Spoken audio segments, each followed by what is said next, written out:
Hoodie Diva 15 millimeters wide jaw, opening oversized stainless steel toenail. Haven't you figured that out yet? We'll all be singing this in a day or so. No, I don't want to sing any of that. It's Joe Rayo and Joe Chaffee on the Joe and Joe Weather Show. No, that is not our opening theme. Haven't you figured that out yet? Let me just get rid of the, yeah, there we go. The background noise. Yes, it would be nice. Yes. Yes, it's gone. So we're on actually a few minutes early tonight on the Joe and Joe Weather Show. And Mr. Rayo arrived a few minutes early, so we figured we'd jump on a few minutes early. So why not? I hope everybody had a great day. Did you have a nice day? It was reasonably okay. Reasonably fine. All right, you seem happier today. The highlight of my day was dumping the garbage into the woods. Well, that's put on my old sneakers. Well, when you say garbage, you mean twigs and brush, right? No, we have a problem with up here is, and it's like an outgrowth or an outbreak. Kudzu. You know what kudzu is? Yeah, I've heard of that. I've heard of it. We have a pole, a light pole, and you can't see the light pole because the kudzu is now so thick that it covers the whole pole, and also vines and Oh yeah. It's crazy. And we have to hack through all of that in order to see the light again. It's so thick, in fact, that the light has a sensor, and it's on now 24 hours a day because there's so much of it around the light. The light thinks it's dark all the time. So I was woken twice last night, shortly after 2 a.m. When we had a screaming thunderstorm with heavy rain go by, and then a second time around 4 a.m. when we had another thunderstorm go by. The one that went by at 4 a.m. was probably the one that I delivered to you, because around 2 a.m. we had a very heavy, not only just heavy rain, but we also had very loud thunder. Picked up, Joe, out of that thunderstorm, 1.6 inches of rain. I believe it. I believe it. It poured here, and when it pours like that, I hear it bouncing off the roof, so I can't sleep. When I woke up at 4 o'clock, I just stayed awake. I went downstairs, made some coffee, turned on the TV, and then I went out for my walk at 5:30 this morning. Yeah. 5:30. At 5:30, the sun hadn't even come up over the horizon yet.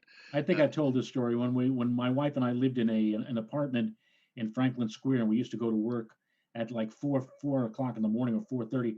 We'd go down Hempstead Turnpike every single morning. You had this guy. You had the man, yes. 70s, and he had these two weights, and so he's going up the block, at a good clip, jog or fast walk, and he's going like boom, boom, boom, boom. That'll be you, Joe. It might be. I mean, I do it now. Sometimes I walk with my weights, but today I did not. Today I did distance, and it was nice. The cooler air. Now the dew points. Actually, it was a little humid this morning because of the rain, obviously left over from last night. But the humidity just dried up. The dew points took a dive during today. It was really pleasant for this afternoon. So it worked out well. We've got a nice, looks like a 3-day break in humidity, and tomorrow I thought maybe there might be some clouds around mixing in with the sun, because you got this upper trough that's coming through. But I didn't put in for a scattered shower. And temperature wise, I can't wait till Thursday morning, because Thursday morning is going to be nice. It'll be down in the low 60s, even in some of the warmer urban centers, and you'll be down in the 50s. Right up here, we'll probably be somewhere in the 52 to 57 bracket. So it will be lovely. And I think Thursday is looking more and more to me, Joe, like it's going to be one of the pick of the week, maybe the pick of the summer, one of the top 3 or 4 days of the summer. When you consider all of the humid, sticky, hot days that we've had, Thursday is a standout. Thursday, we're just going to, and if you remember last week, the models were suggesting that we would see something like this. And I said, why don't we wait until we get a little closer? Because all all through this summer we've been promised, and the promises have been broken. But this time, it the promise works. is going to come through, and it's going to be a great day on And Thursday. judging from the pattern, because the northern part of that jet stream is pretty active, I think we might have another little visit of dry air and low humidity early next week. But in between this air mass going out, it's probably going to turn warmer and more humid going into the weekend, and we'll have to deal with that. Although I don't think it's going to get hot, and then we'll get maybe another shot of dry air for a couple of days. I'm thinking Tuesday, Wednesday of next week will work out well. I agree with you, sir. I think Saturday, Sunday, Monday will probably be in the upper 80s to maybe near 90 degrees, but I don't see 90 or 95. Yeah, no, not 90 near. I think 90 would put a cap as a cap. Right. And And as far as dew point temperatures, I don't see 70. I see more like mid 60s. So upper 80s, mid 60s for dew points. That's livable. that's that's humid, but it's not oppressive as we've been I told. found. I was looking around a little while ago. We're going to take a look at some of the stations in California again today. I found one place that was really nasty as far as temperature and dew point, and I'd be curious as to what I don't know. I didn't really do any research to see with regards to elevation, but you'll see it when I pull it up a bit later. So Paul Roman announces tonight that last stop is Willoughby. The in the Twilight Zone. Yes, last stop Willoughby. Right. Right. Yeah, that's a good episode. I don't know if it would make my top 5 or even my top 10, but it's a good episode. I think at the end, the guy who is the gist of the whole program, he's carted off to a funeral parlor or funeral home, which is named Willoughby's Funeral Parlor, Right. right? That I think so. I think I think that's it. All that's right, so the tropics have two tropical waves. We're going to take a look at that and see what those two waves are up to this evening. Shall we do that first? why don't we? All right, so let's do the tropics first tonight because I think that's where everybody's head is at. And we'll let's start with the Hurricane Center's last tropical weather outlook. Which this is I've got the 5-day here, so you've got the red hatched area for both the wave in the Caribbean and the wave in the Atlantic, and we have a 70% probability now of the wave in the Caribbean developing, and a 90% probability of the one in the Atlantic, which at the moment is the more impressive one of the two. That actually could probably become a depression at any time if it organizes a bit more. I have the satellite. I don't know what I did with it. I got to find it. What did I do with that satellite? There it is. So we'll give it a quick refresh to add a few new frames. And I saw Bill Goodman on his Facebook page brought this page up last night on his and talked about it a little bit. And I said, Bill, I actually yearn for the days of when the tropical storm or hurricane tracks were just for that. They didn't even, I make saw an the allusion post. to. They didn't even make an allusion to a tropical system that was not yet even a tropical depression or a tropical, or wave. And the thing was that back in those days, it said for intergovernmental use only. In other words, But if you everybody were had it anyway. We all had it. well, we had it, but we really The didn't. And secret Prague. It was the it was secret the Prague. secret Yes. rock, and now everybody sees it, everybody posts it, and as I had with tongue firmly planted in cheek with Bill, I said, and everybody who takes those progs now, they even change it themselves with a Sharpie pen. Yes. Well, yeah, clearly. But I've always been, and actually, that's going to bring up a question that I'm going to put to you later on. Well, let me hold it. It's in a similar vein. The wave in the Caribbean is actually has got a little bit of curvature to it on the loop late this afternoon and this evening, but the showers and storms with it are disorganized, and usually in the Eastern Caribbean, except in rare cases, you wind up with uh, wind shear because of thunderstorms over South America. The blow off from those storms running southwest to northeast usually creates some gusty winds in the mid levels of the atmosphere, which tropical systems really don't like. But if they survive that, when they get over to the Western Caribbean, usually conditions are much more favorable for development. So this is sort of a classic setup where the Eastern Caribbean has got some shear issues, but the Western Caribbean conditions will be favorable. So when it gets there in another day or two, probably starting on Thursday, we'll begin to pay attention to the Northwest Caribbean to see if we get tropical storm formation, tropical cyclone to form there. In the meantime, the wave, Joe, out in the Atlantic, it's pretty big. It looks like there was a wave behind it, and because we do have some sort of an elongated low here, it looks like the wave behind it, right behind it, is being absorbed into it. So it's a very big system here. That might actually slow that as it pulls in this other stuff around into it. That's probably one of the reasons why it hasn't really developed yet, even though uh, conditions are favorable for development. Sometimes the big systems take a little while to get going, and that might be that what we're seeing here. It takes time to deal out the cards, so to speak, Yeah. or time to get the puzzle together properly. And look at all that convection, Joe, behind that system over Africa. Yes, I was going to say there's another big wave that's about to move offshore. And for those of you who are following this stuff on the weather models, and we'll go through that later on this evening. You see how some runs develop these systems, other runs not so much.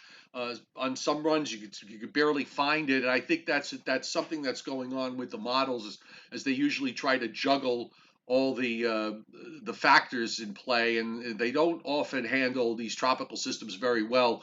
And we've seen this season more than a few of these storms where the models hadn't really shown very much other than maybe a little bit of a kink in the flow that have developed into tropical storms, and even in the case of Hannah in the Gulf of Mexico, a hurricane. So if I wouldn't necessarily look at the models as a tool right now with regards to verifying whether there's actually going to wind up being a tropical storm or a hurricane down the road.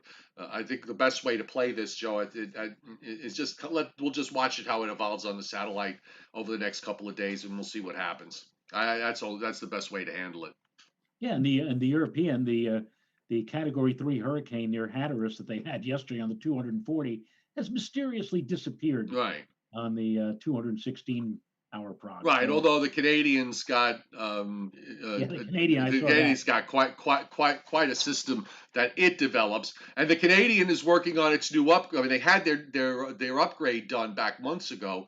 So let's see how. I haven't really paid any attention to it in the prior storms, so I don't know how it handled them. So I've been trying to make a point of looking at it the last couple of days just to see if it handles these systems well. But for now, we don't have anything that looks pending.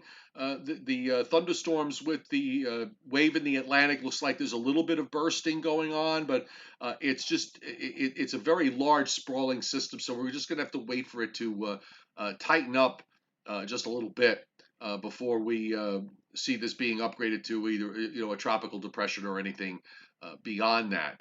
In the meantime, as far as with the upper air with this is concerned, one of the changes in the models today, Joe, remember we were talking about this deep trough that the European was dropping into the Great Lakes, which now it tries to drop it into Minnesota here, coming out of Lake Winnipeg down to Minnesota. You see it here. I'm going to see, for some reason, where's my little paint thing? Oh, there it is. Oh, they changed it. Oh, that's interesting. They got a little bit of an upgrade.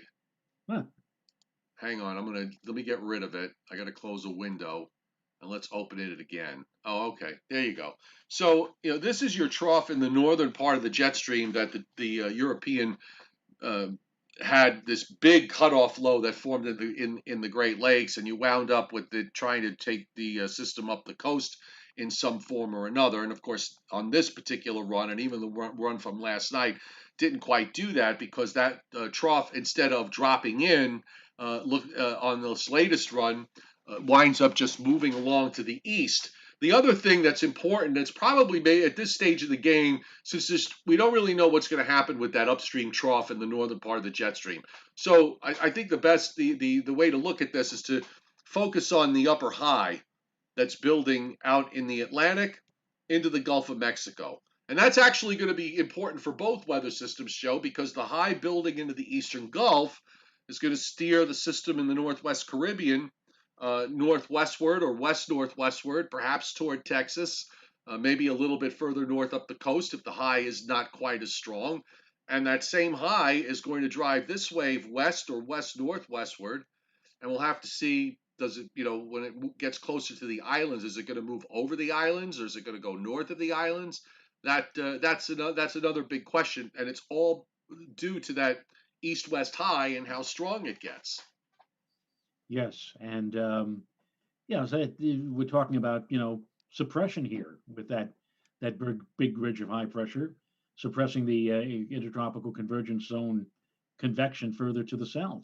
Right. Now that high eventually gives way on the European, but it doesn't drop. It doesn't have that vigorous trough. It looks like it wants to maybe bring a vigorous trough later in the forecast period, which is right about here. But if that's correct, the European now at this stage has weakened that high, and it looks like that is what represents the system that is out in the central Atlantic. That it winds up turning before it even gets to 70 degrees west. So look, it's in the range of possibilities. There's a lot of ways this can go, depending on the ridge that's in the Atlantic that tries to build westward, and this rather strong Canadian jet stream that is responsible for the nice dry air that we have today and that we had today and going to have tomorrow and Thursday. We'll see. We're going to see how active that winds up being. The other models are throwing all sorts of different scenarios with regards to both the ridge, the upper high, and the trough. Let's go. Could we get that Atlantic view up? I meant to get the GFS here, so we'll take a look at the new GFS and see what that's doing. Oh, there it is, Joe. So the new GFS is now actually does something. I want to see what it does with the surface with this.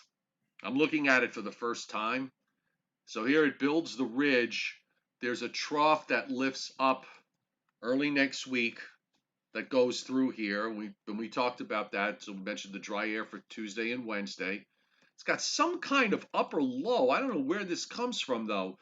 All of a sudden, there's this little upper low sitting off the Florida coast that it wraps up into what looks like a tropical system into South and North Carolina, and then turns it out to the east because the northern part of the jet comes down and then kicks it out to the east-northeast. So let's see what that is. Let's see what this particular run does. Every run is an adventure, correct? Correct. And you see something one day, and the next day, what happened to it? It's gone. But yeah, that is kind of curious that they have this upper system. I want to follow it along. Rolls right up along the Florida Peninsula, tracks right along the immediate coast of Georgia, South Carolina, and then when it gets to about Hatteras, it kind of says, "Okay, goodbye."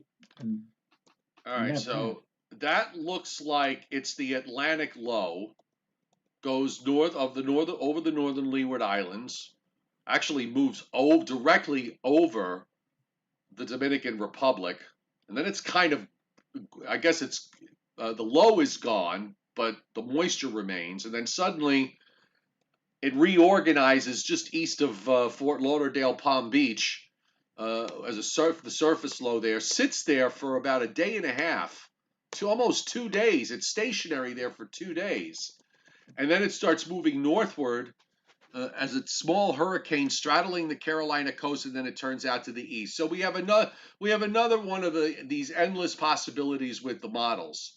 Joe, there's a nice high that builds in. Boy, the northern part of the jet stream would, if this kicks out, there's a nice almost a 1030 high north of Lake Ontario on Sunday, August 30th, with a 558 thickness here. Can we believe that? Well, it would hinge if we look at the upper air. That's going to be one of those. This solution on the GFS is that you get a deep trough that moves across southern Canada. Remember going back to the other day when it had that wrapped up cutoff in southeastern Canada. It's not quite as vigorous as that. It's a little further north, up around James Bay instead, but it's got a nice trough, and the westerlies just really sink southward down to North Carolina. So that would pick up, and the reason why, by the way, it's stationary is because there's the upper high kind of cradles it until the trough comes down and breaks the ridge down. So that's the reason why it just keeps it sitting off the Florida coast. But boy, if that's right, it's going to be nice and cool here for the last weekend of August. We can only hope. Well, the CPC, the Climate Prediction Center, sort of agrees with you. They show on the 6 to 10 day prog we're still above normal here in the tri-state area, but there's signs that northern New England is cooling off. And by the time we get to the 8 to 14 day outlook, that takes us to the 1st of September. It shows that the Northeast, for the most part, is a bit below normal temperature-wise. So maybe they're thinking what you're thinking, Joe. That big 1031 high is going to flex its muscles, push on down, and bring in some cooler air into our part of the country as we close out the month of August. Oh God, I hate saying that already. Yeah, I know. Can you believe that? As we close out the month of August. I know. It's a freight train. Did you that 3 to 4 week outlook you talked about, was it yesterday or the day before, had the Friday. the whole country above normal? What was the time period for that? The end of August, beginning of September? August 29 to September 11th. Well, there's no way there's no way that's going to be even remotely close to being correct, with the kind of jet stream pattern that we're showing. Right, and in fact, if anything, the part of the country that is cooling off is the upper Great Lakes and the Northeast. And meanwhile, on this 3 to 4 week outlook, they had the highest percentages for above normal here in the Northeast. They had 65% for New England and Eastern New York. Everywhere else, was a bit. Well, actually, no, 70% out west, encompassing those zones that are on fire right now. Right. And then it drops into the 50s, like 50, 55%. And then when we get to the Northeast, all of a sudden the contours squeeze together again. And New York, where New York is, we have a 60% chance, and up across New England again, like a 65%. So you're right. I mean, it can't possibly turn out that way if indeed the cool air that we're alluding to comes on down from Canada and moves into the Northeast and the upper Great Lakes as we move on toward the end of the month. We have a very. I pulled up the North America view because right now, with the way the upper pattern is, with this super strong upper high in the west, the trough in the east, and the blocking high that's sitting over Greenland.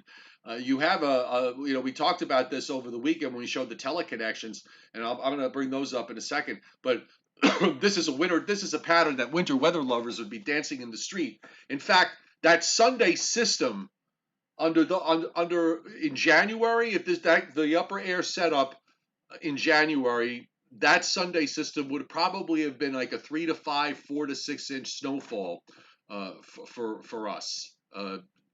If you want to translate, if you want to seasonally adjust it, but the pattern. What's interesting to me is that, and I wonder if this is going to hold. This is going to hold as we go into September. We've seen this jet stream in Canada be especially busy this summer at times, and we've already, as we know, we've seen these very deep troughs in the east for the month of August that have been unusually deep and unusually far south.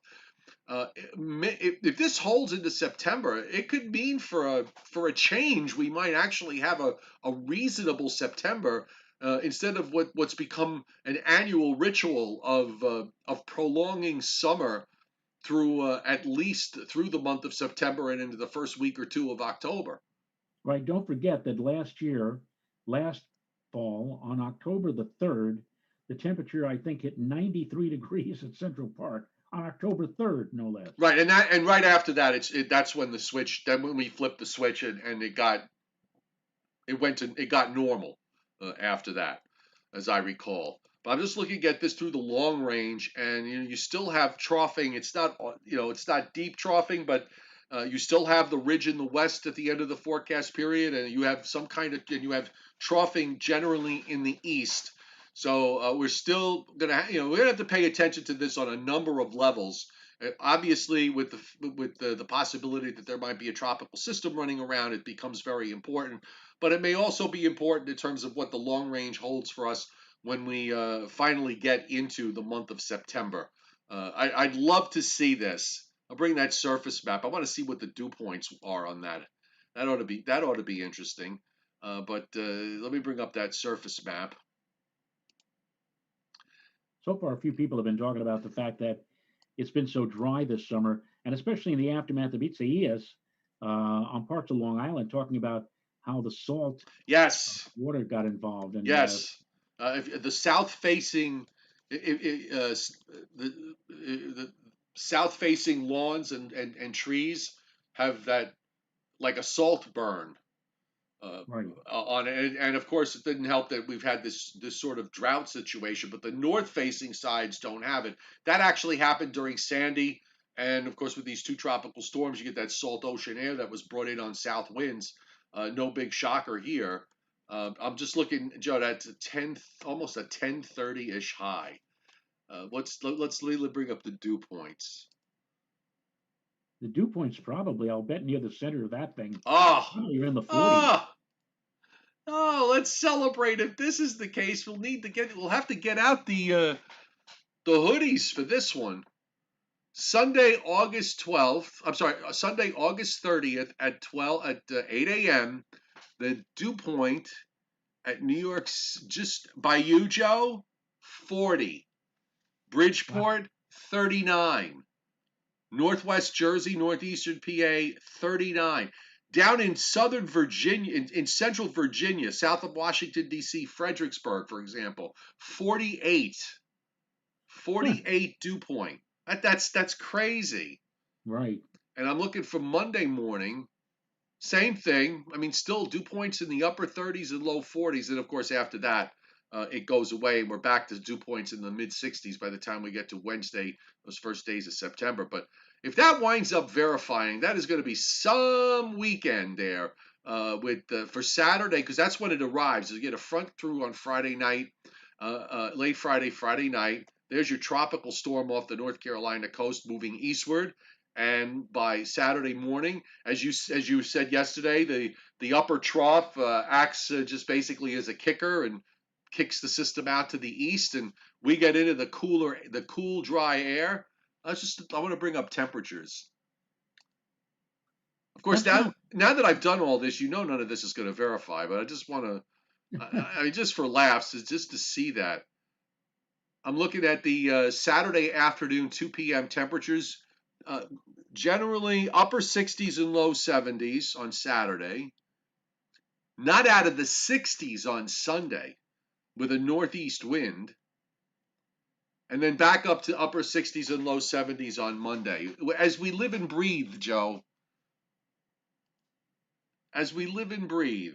Now that's not no, because Monday is August 31st, so we're not talking about Labor Day weekend. Labor Day weekend will be the following weekend. No, this is days 9, 10, and 11 on the long range.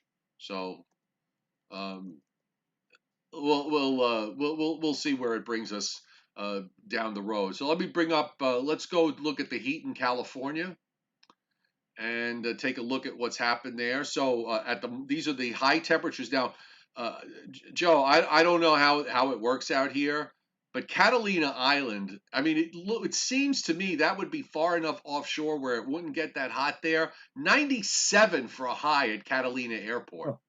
Oh. Now, how does that happen with all that water around there? You would think there would be some kind of sea breeze, but they had a west wind, and they have a west-southwest wind at 7 miles an hour, so it's coming in off the Pacific. But the islands that are even further offshore, like San Nicolas Island, the naval outlying field, was 88 for a high. and San Clemente Island was 88, and then further north, Santa Cruz Island 92 at the moment, and they got to 101. So I'm curious as to whether that's any kind of records for those areas. And you see the inland temperatures today; um, they pretty much are on par with yesterday. 115, Palm Springs for a high. Burbank, Joe, 108 today in Burbank.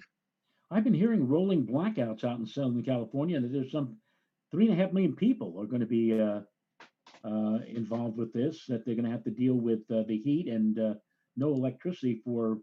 Well, they didn't say how long, but I presume that's only going to be temporary. They'll get the power off and then they'll turn it back on again for some spots and turn it off in other areas. But yeah, I think the rolling blackouts were worse yesterday than they were today. I think they kind of caught up a bit today from what I heard earlier. Downtown Los Angeles got to 96, Long Beach 99 for a high, and you can see all these hundreds well inland. And there's also, by the way, as we check the radar out, I've got this is the radar view from San Diego, and there are some isolated severe thunderstorms that were going on inland, up toward north and west of Los Angeles, near south of Bakersfield. I'm not really too familiar with the roads out here, but you see where LA is. But there were some pretty big storms. They actually have some flash flood watches that were up in a few places. Here's what it looks like on the wider view on the radar. So the radar is actually fairly busy down in Southern California inland. So they've got these excessive heat warnings, and they also have this the flash flood watch that's up. And there's also some big storms up in northwestern Arizona that are moving southwestward, which is kind of a little strange to see, but I guess that's how it works out there. And you've got some showers and storms this evening in South Texas, kind of busy up and down the Florida East Coast, southeast Georgia, and coastal South Carolina. Some showers across Kentucky into West Virginia that are moving eastward, so they're heading right for Johnny Questland.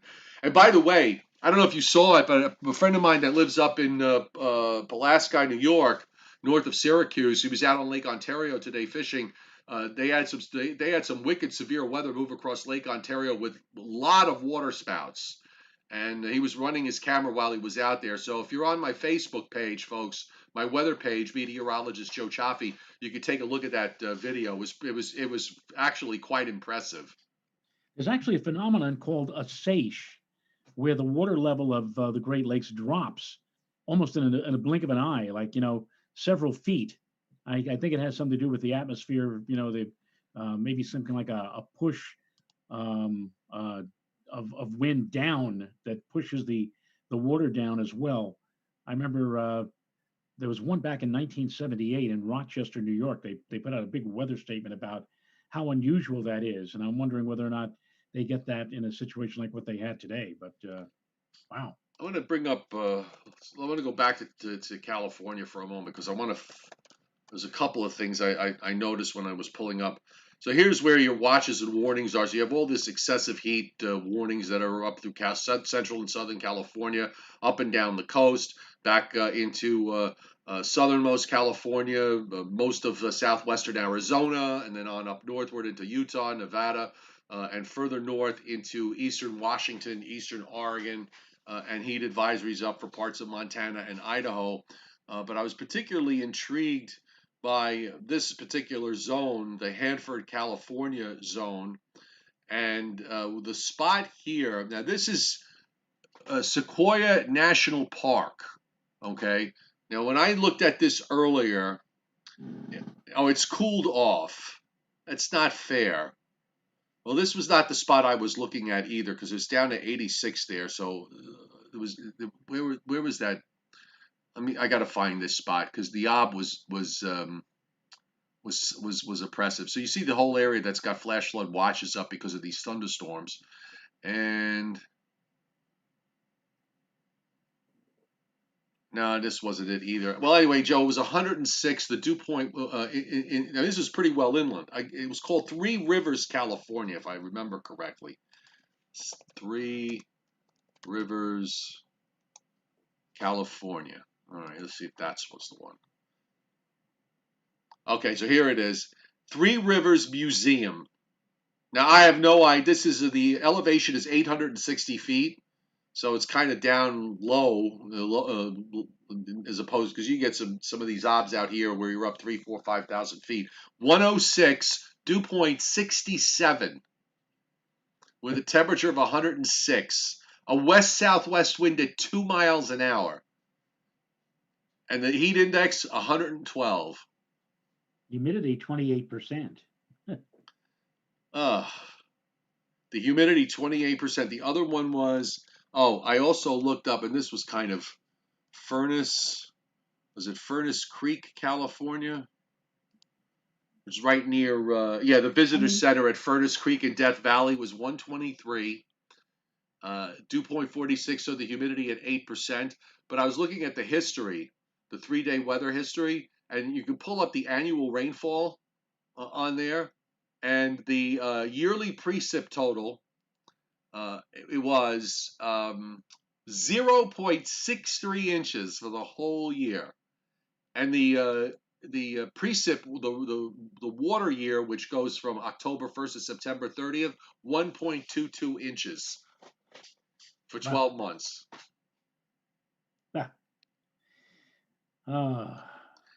And the other thing I did notice, by the way, on these hourly temperatures, if this is what they use to get that 130, the hourly temperature got to 127 yesterday at 3 o'clock in the afternoon, and then it was 126 on the next hour. So it must have hit 130 in between, and then fell off. That's the only thing I could gather out of this. 128 on Sunday was reached at 2 o'clock in the afternoon, and I don't know if that was the actual high of the day. Well, New York City, I think the last time New York City got to 100 was in 2012. So it's been a while since New York has had triple-digit temperatures. Thank God we don't have those on a regular basis like what they're seeing out in California. Wow. Yeah, no, that would not be fun. And in the 1940s, I think we hit 100. I'm not sure if it was 2 or 3 times in a row, or something ridiculous. Mm-hmm. And they had a story about that in the New York Times, and they had a photographer. This was when the Weather Service office was on Whitehall. It was in the Whitehall building in Lower Manhattan, overlooking New York Harbor. But there was no air conditioning. All the guys who were doing the forecast back then, you see them in shirt sleeves, and I think there's like a fan in the background that was buzzing or whatever. But can you imagine working in that type of situation? And they would actually talk about the fact that, we're waiting for, later this afternoon when the breeze picks up from the harbor and comes in to help cool things down a little bit here. Wow. Yeah. All right, so the chairman is out today, so he's doing his COVID run, so we don't we don't have our usual Briller Jeopardy, but he did send me an interesting couple of questions that I thought were good for a discussion here. So let's talk hypothetical. With regards to your comment with Bill Goodman about the good old days when you wouldn't see we got far less information than what we get now. So he said, let's put this hypothetical. So the AMS, the American Meteorological Society, decides that but not that they have the authority to do this, but just let's pretend they say starting this Monday, all weather models can only go out 5 days. How would you? What is your opinion about that?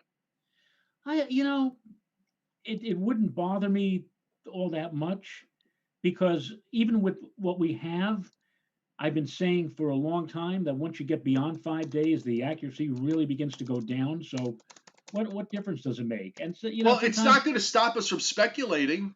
Right. It's not going to stop us from speculating. And, you could, and that's what made, back in the day, that's what made weather forecasting fun, was to try to anticipate what might be coming down the road beyond 5 days, Right. beyond the 5 day forecast. Or Maybe with we us have when we 5 day first when forecast. we first started it was beyond 3 days. Right, Couldn't really see beyond 3 days. You had the 72 hour, and that was it. right. But yeah, in general, though, in terms of the theme of that question, I am not. I do not support the idea of limiting information. I just don't. I don't think anybody benefits from it. And then what usually winds up happening is that someone's going to get hold of that information and it's going to get posted anyway. So Right. you might as well just have it out there, and everybody figures it out on their, everybody's going to try to figure out on their own. I know there's downsides to it, especially when it comes to these tropical systems. You see the maps that say do not use this as a forecast. When we show those spaghetti plots, you have to just kind of hope that people read that and understand it. But yeah, at the end of the day, I do not support limited information. And in our era, we have people now who are putting out forecasts on their own Facebook pages and putting out sometimes outlandish possibilities, which you look and you shake your head and saying, "What the heck is he talking about, or she talking about, or whatever?" Until you finally realize, or it is divulged that that person is only like 15 or 16 Right, years old. Yeah, right. I know. And listen, when we were see, I kind of have mixed feelings about that um, because when we were 15 or 16, that's what we were doing. Either we were doing it at school on the blackboard. right, I can only imagine what we would be doing if we grew up in the era of social media. And I think it's a big positive for kids that really have passion for weather to be able to do it that way. But they have to just kind of make sure they identify with who they are and what right, they're doing, and that their parents know what they're doing, exactly. because this is a much different world than it was. The other question is, and this was an interesting question, I thought, do you think the GFS going out 16 days is more reliable in the summertime or in the wintertime? Or do they both suck? I if you I think a 16-day forecast might be more valid in the summer as opposed to the winter, because in the winter, speed, everything is moving so rapidly. Sometimes beyond 3 or 4 days, it can't be very valid because the models are having a tough time catching up or staying with these things as they swing across the continent, Right. and probably because everything is slower. And I actually was talking about this with one of my friends that I went to college with at City College, Joe Pete Bergman, Hmm. and I said, after all of these years, I think that the 12Z run is more accurate than the 0Z run. If for nothing else, the model runs that are based on the 0Z, that's at the end of the day, and there may be some convection going on that the models latch onto and then blow up the convective feedback. I think everything is easier or better for the computer models in the early dawn hours and in the cool of the night or the cool of the morning, when we get to 12Z, because then there's not all that much in the way of convection, and the models give you a more realistic idea. I think, in my own mind now, I think uh, the categorical moss and the overall play out of systems on the maps, are much better defined on the 12Z run as opposed to the 0Z run. That's my own Yeah, opinion. I agree with you on the I agree with you on the idea. I think that the GFS, the models going out in the longer range in the summertime, uh, have a bit of an easier time of it because their weather systems are weaker. The upper highs are stronger. The jet in the northern part in Canada is pulled up pretty far to the north, so there's fewer systems moving around. It isn't that difficult for the model to pick out the idea that there's going to be a big upper high sitting in one particular spot for 7 or 8 days at a time. And I think in the summer it has maybe a little bit more accuracy than in the winter. And yeah, in the winter time when weather you have these weather systems that cover a large area of geography, you got these huge these deep troughs and deep short waves that are dropping in one spot, lifting out in another, and you have all this energy running around. I think there's a much bigger margin of error going out in time in the winter time than there is in the summer. Yeah, So no I would question agree about with that. you on that. And back in the day, Joe, I don't know how many of our viewers can remember back this far, but back in the 60s and early 70s, when they used to show uh, the uh, the Weather Service radar from Rockefeller Center, the only one who really could show that was Dr. Frank Field, and there was a reason for that Yeah, it was in because the same building. there was a rule back then where unless you were an accredited meteorologist or had a scientific degree, you were not allowed to show that radar on television. Channel 4, for example, back in the 60s, they had Dr. Frank Field. They had a guy by the name of Pat Hernan who did the weather. They also had another guy on weekends, Joe Sheehan, who did the weather.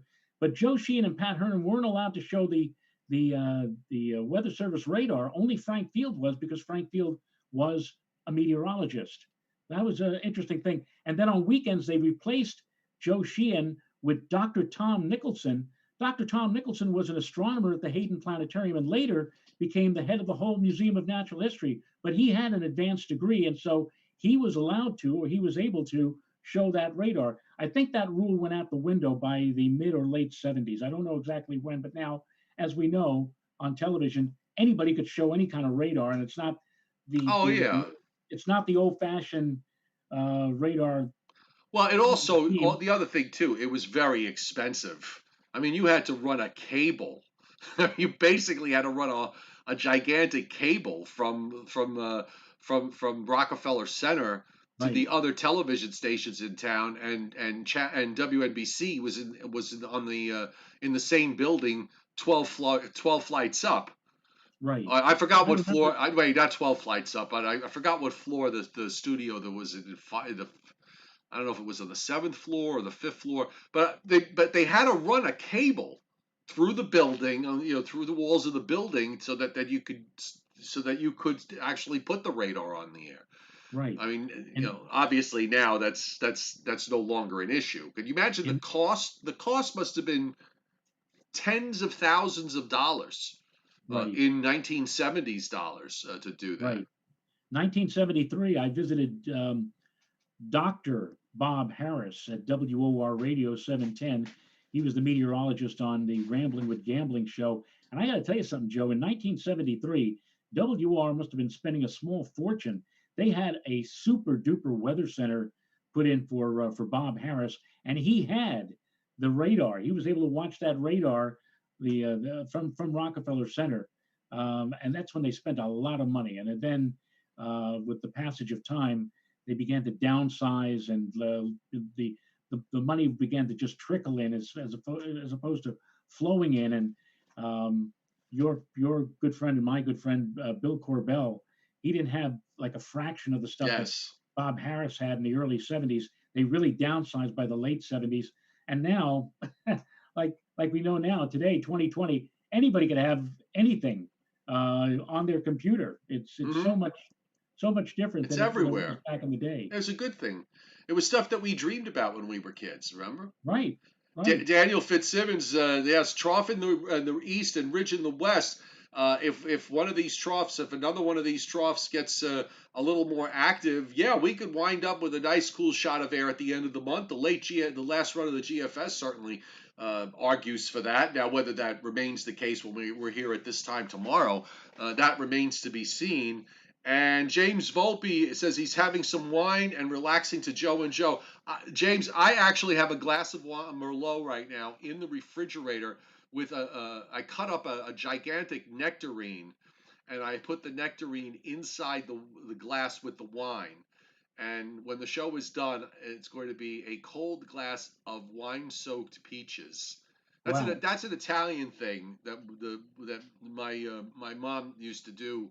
My mom and dad used to do on hot summer days. They would soak peaches in wine and get it nice and cold, and that would be your dessert after dinner. So that's my plan of attack. And by the way, I just want to also acknowledge Ryan Ford. with hitting super chat tonight. Thank you, Ryan. As always, appreciated. He says, "ES, why don't I ever see a winter storm come on shore? It just seems like they almost always straddle the coast or they go offshore." Actually, there have been instances. I can remember one in the late 1980s when I was first at News 12 of a deep low that developed off the Maryland coast and moved northeast and literally cut Long Island in half. And it was so tight, intense, but it was very tight. It was a 985 or a 984 low that it produced 8 to 12 inches west of the low track and maybe 3 or 4 inches before it changed over the rain east of the low track. But a lot of spots that changed over to rain changed over very late. So there was a general 8 to 12 inch snowfall out of this. But the low itself did come ashore. It actually came off up the coast and then went right over Islip and then on up into New England. So it does happen from time to time. But you could go years without seeing it. And remember, a low is going to be tracking someplace, so really it's going to depend on where the trough is, where the ridge is, and how the whole system sort of interacts as everything starts to lift up and out, up and lifts up and goes up to the northeast. But it does happen from time to time. Don't forget the blizzard of '78 started with a very innocuous low about a few hundred miles off of the coast of Elizabeth City, North Carolina. But then this dynamic shortwave came charging on down from the Great Lakes. And if shortwaves could talk, it sees this little low like moseying out to sea and saying, "Where are you going?" Grabbed onto it and literally pulled it back on a northwest trajectory until the upper system and the surface system were right underneath each other south of Long Island. And that system it dramatically intensified, did kind of a loop-de-loop for about a half a day, and then finally, slowly but surely, moved on out. But that was a system that if you didn't have any idea or any clue of the upper low, the upper system, right, you'd say, "Oh, here's a system, it's going out to sea, don't worry about it." But this thing literally just took it and dragged it screaming and kicking back to the north and west to a position again south of Long Island. So again, that's another thing that you don't often see, but it sometimes does happen. On my story about wine and peaches, Robert Brown said that, yeah, we used to soak my grandfather in wine. Nice. Yes, Frank Riccio it is an Italian thing. James Volpe says his grandmother loves it that way. Also, that's good. George Senda, who was out in California, 107, Joe, in Walnut Creek, California, and in Pittsburgh, California, where his girlfriend lives, 97 there. Oh wait, I'm sorry. I missed the. I'm seeing the period now in that sentence. So 107 in Walnut Creek, and also in Pittsburgh, California, where his girlfriend lives. 97 in Martinez, California. 96 tomorrow. 86 for the rest of the week. I'm sick of the heat, and I don't blame you. And it'll be interesting to see. I didn't really spend any time on it because I didn't look. We'll look at it tomorrow. But Hurricane Genevieve, which is a Category 4 now off the coast of Mexico. There's tropical storm warnings up for Baja California and points northward. We'll take a look to see if some of that moisture eventually winds up going into California as Genevieve heads on up to the northwest. So let's wrap it up, shall we? My wife just came in and said Ryan had a question, and I said we answered the question. Yes, we did. Thank you, Mrs. Rayo. Welcome. By the way, Germans have rum tup where we take lots of berries or cherries and nice. Put them in rum, and then you have that as a drink. Rum is not my thing though. A wine I can handle. I'm not big on the liquor, on the liqueur stuff. But I do want to say for those of you who post a question, my wife is watching. So she always, if the question's up there and it seems like we're ignoring you, she immediately will come downstairs to say, so and so has a question, you haven't answered it yet. We should. Mrs. Rayo should be. We can make her like the announcer that comes on and says, "Portions of this program are brought to you by." Well, it almost sounds to me like I don't know if you've been watching Colbert at night, where he's been doing his show from his office or from his home or whatever, And now his wife is like right next to him off camera and like giving him instructions or giving a little applause or laughing at his jokes or whatever. Giggling, yes. So is he broadcasting from a studio or is he doing it from his house? I think he's in his office, his upstairs office at the Ed Sullivan Theater now. Oh, okay. He's not literally in the studio. He's in the Ed Sullivan Theater, but I think he's a few flights up from where they are. And by the way, I've been in that theater, and it is a magnificent theater. If you've never had a chance to go there to watch one of the shows, by all means, try to after this pandemic is over. Just going to really fast, Joe. I'm just going to bring up. Let's see if I can bring up an image of Genevieve. Let's see. We'll get the satellite. And let's go to the Pacific, and we will get the tropical Pacific, true color. And you can kind of see it here on the edge here on the right. I'll add a few more frames to it. Let's go 48 frames. Well-defined eye. Boy, that just really got that classic look to it. It's probably, now the eye looks like oh no, then it came back. So it's still there. I mean, I think they were carrying 120 or 130 miles an hour on the last advisory. Should I check? Let me get the facts straight. Hang on. The only thing that picture is missing is the outflow. There's not much outflow. Well, it's very close to land there. Yeah. It's probably having some impact. Just let's just go back to the Hurricane Center's forecast here. So Genevieve is at 18.7, 108.7 west, moving northwest at 12. Top winds 130 miles an hour. Lowest pressure 950 millibars. And here's the forecast track. It stays offshore, but I guess it's going to be close enough to possibly produce tropical storm conditions in the southern part of Baja California there. The area in blue is where we have tropical storm warnings. We'll take a look tomorrow to see if any of that moisture, as I said, is going to wind up getting into California. Maybe it'll help. Actually, if it did, it probably would not help very much because it'll just make things more humid. Although the rain might help. If you've ever been to Baja California Sur, that's the southern half of the peninsula. There's a big resort community down there. I think it's Merida, Baja California Sur. Mm-hmm. Everybody goes there. So that's one spot which I guess is prone from time to time to these kind of conditions. But that's what you pay for when you're exactly. In the tropics. So. All right. Let's say goodnight. Thanks, everybody, for being here. It's 7:54. Oh, wait, before we even say goodnight, one more thing. Just let's see if the Hurricane Center updated their tropical weather outlook. And they did. They didn't really change the wording, but they have a 90% probability of this developing in the next 48 hours and 90% in the next 5 days. And the system to the west in the Caribbean is now at a 40% chance of developing in the next 48 hours and an 80% chance in the next 5 days. And they also didn't really change the wording in terms of the outlook. So perhaps at this time tomorrow, the Atlantic system will be either a tropical depression or a tropical storm.